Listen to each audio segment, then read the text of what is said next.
السلام علیکم ورحمۃ اللہ وبرکاتہ۔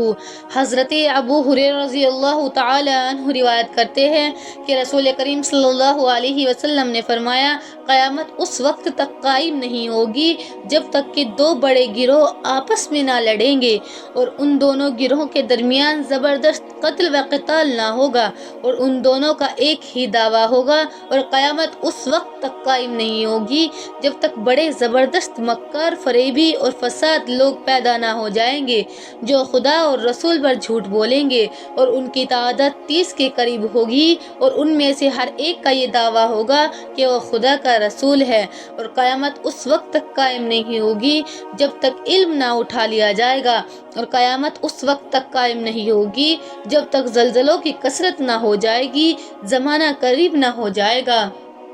فتنوں کا ظہور نہیں ہونے لگے گا،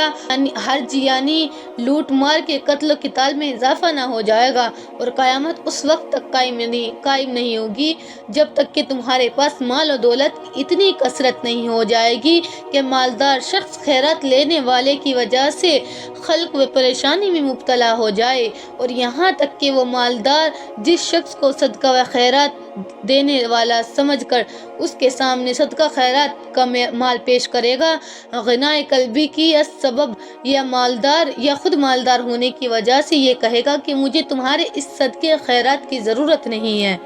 اور قیامت اس وقت تک قائم نہیں ہوگی جب تک کہ لوگ وسیع لمبی چوڑی عمارتوں کو دیکھ کر فخر نہ کرنے لگیں گے، اور جب تک کہ آدمی کسی قبر کے پاس سے گزرتا ہوا یہ نہ کہے گا کہ کاش میں اس کی جگہ ہوتا، اور قیامت اس وقت تک قائم نہیں ہوگی جب تک کہ آفتاب مغرب کی طرف سے طلوع نہ ہوگا، اور چنانچہ جب آفتاب مغرب کی طرف سے طلوع ہوگا یعنی نکلے گا اور لوگ اس کو دیکھ کر کہیں گے تو لوگ اس کو دیکھیں گے تو سب ایمان لے آئیں گے اور آخرت کا امر ظاہر ہو جائے گا، بس یہ وقت وہ ہوگا جب کسی بھی ایسے شخص کی اس وقت ایمان لانا نفع نہ دے گا، یعنی جب وہ ایمان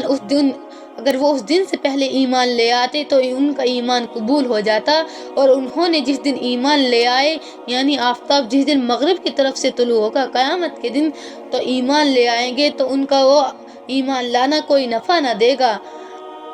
اور نہ کسی شخص کو اس وقت اپنے ایمان کی حالت میں نیک کام کرنا فائدہ پہنچائے گا اگر اس نے اس دن سے پہلے نیک کام نہیں کیا ہوگا، اور اس میں شک نہیں کہ قیامت اس طرح قائم ہوگی کہ پہلا سور جو کہ قیامت کی ابتدا ہوگی، اور اس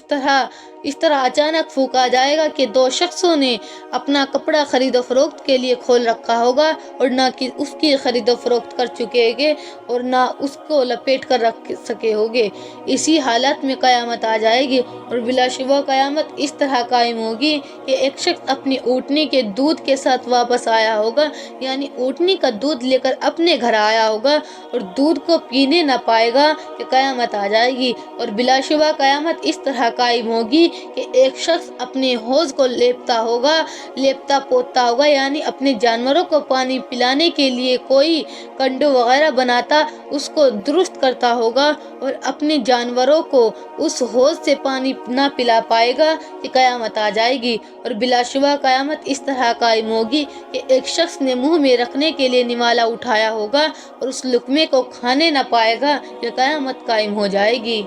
بے شک